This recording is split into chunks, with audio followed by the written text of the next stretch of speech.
Assalamualaikum warahmatullahi wabarakatuh. Asus Zenfone 8 ini memang agak telat ya masuk ke Indonesia dan juga beberapa reviewer malah sudah mengulasnya sejak lama. Tapi di video ini saya akan bahas beberapa detail menarik tentang smartphone ini. Dan nantikan juga ada sebuah cerita menarik tentang layanan purna jual Asus di Indonesia yang rasanya aneh banget. Ini dari pengalaman pribadi loh, so nonton terus videonya ya.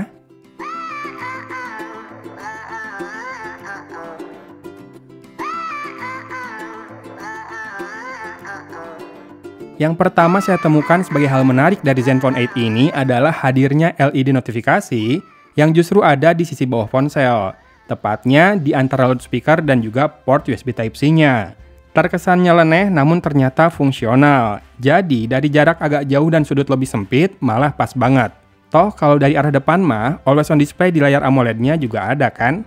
Yang kedua, Zenfone 8 ini sangat mendukung penggunaan dengan satu tangan. Dari dimensi fisiknya saja sudah jelas mencerminkan hal ini kan?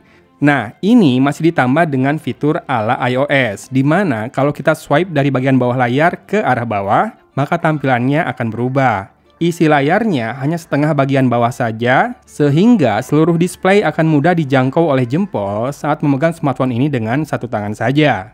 Yang ketiga, kemampuan perekaman videonya yang bisa sampai 4K 60 fps atau 8K 30 fps di kamera belakang. Dan juga bisa Full HD 60 fps atau 4K 30 fps di kamera depan. Sekalian deh kita tes vlogging sambil menceritakan layanan purna jual Asus yang tadi saya bahas. Yuk! Oke, ini dia perekaman dengan kamera depan dari Asus Zenfone 8. Sekalian saya mau cerita tentang pengalaman saya dengan layanan purna jual Asus di Zenfone 6 dulu ya. Jadi pernah dulu Zenfone 6 saya mati total gara-gara kelamaan disimpan di laci sampai baterainya habis. Diklaim garansinya di Datascript waktu itu di Pasir Kaliki ya, di Pascal 23 kalau di Bandung. Dan habis itu kontak-kontakan terus sama service centernya, nunggu barangnya tersedia, sudah diperbaiki baru bisa saya ambil di sana. Nah, setelah itu kan saya jual tuh handphonenya. Ternyata di pembeli berikutnya itu atau pemilik berikutnya handphonenya sama mati total lagi, diperbaiki lagi karena masih garansi. Oke lah, mungkin tukar mesin atau gimana ya. Nah, yang lucu adalah ketika sudah habis garansi mati total lagi. Ternyata sama Asus walaupun sudah habis garansi, Zenfone 6 ini tetap diterima. Diperbaiki tidak bisa karena spare partnya sudah habis, maka si pembeli Zenfone 6 saya itu malah ditawarin refund. Kejadiannya kan setelah masa garansi, berarti udah setahunan lebih dari sejak pembelian atau sejak launching awal. Di refund, dapat duit. Bisa beli handphone baru lagi tuh. Setelah 1 tahun, handphonenya mati. Mantap. Yang paling menarik dari Zenfone 8 ini, tentu saja karena ini adalah sebuah smartphone compact yang hadir dengan spek high-end. Sesuatu yang sudah sangat jarang kita temui belakangan ini.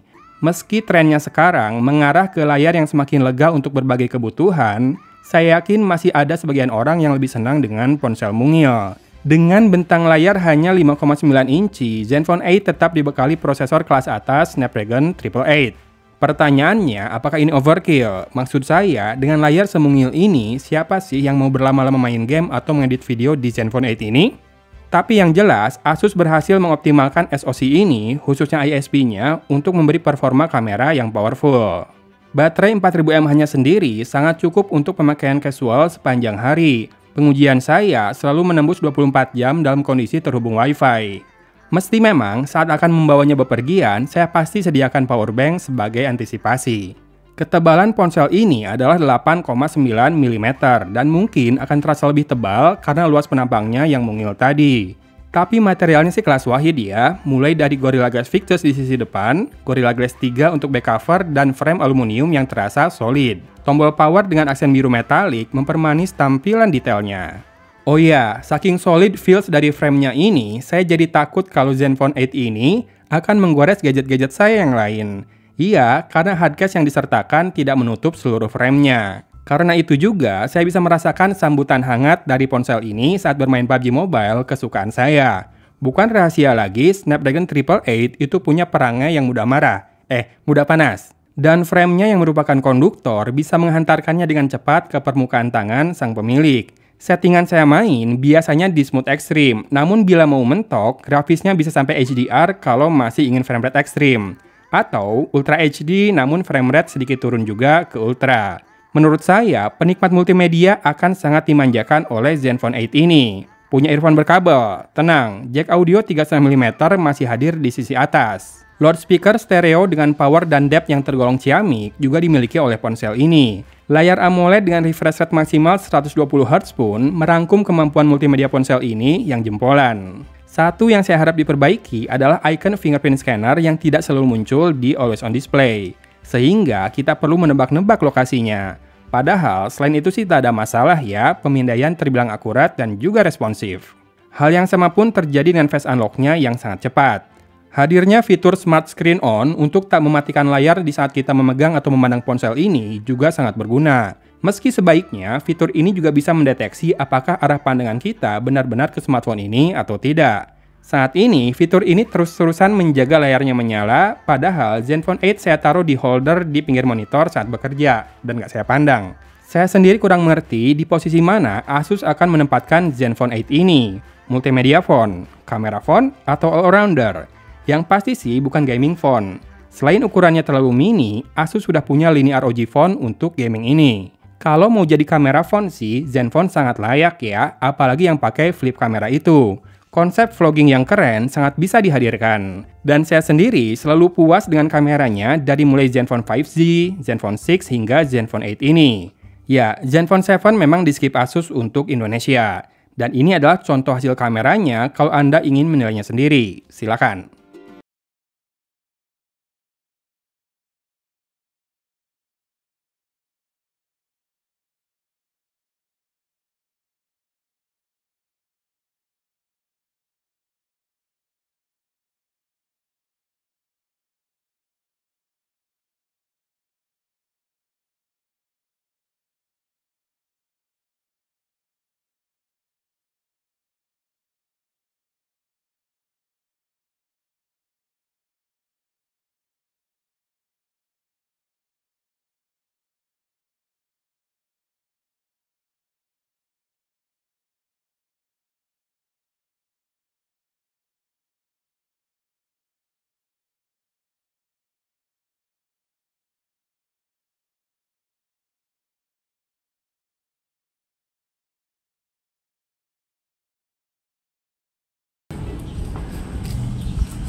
Pegang satu tangan sambil gendong anak.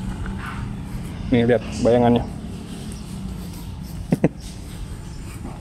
Stabil sih kelihatan di layar. Warna juga bagus. Ultrawide juga bisa Full HD 60 fps.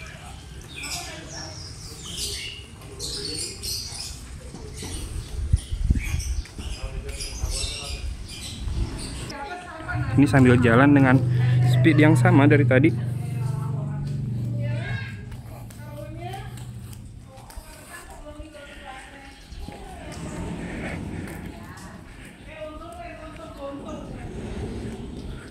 ...4K 60 fps dan masih terlihat stabil loh, keren ya.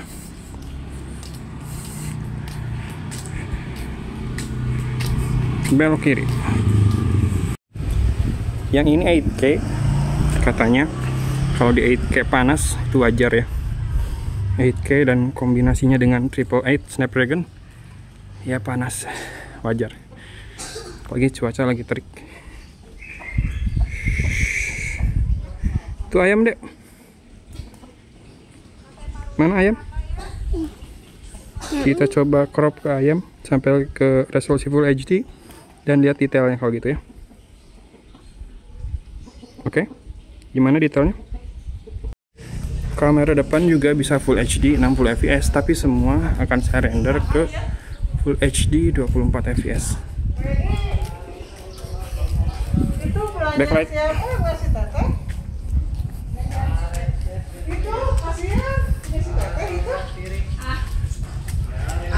Rada kurang wide ya. Saya jadi berpikir nih sekarang, apa mungkin Asus itu ingin menyasar segmen penyuka performa high-end dengan ukuran mungil dan terbilang flagship namun di harga tak sampai 8 digit. Kalau untuk ini, Zenfone 8 bisa dengan mudah melenggang di pasaran. Dengan tanda tanya tentunya, seberapa banyak sih konsumen yang mencari hal seperti itu? Kalau saya sih termasuk.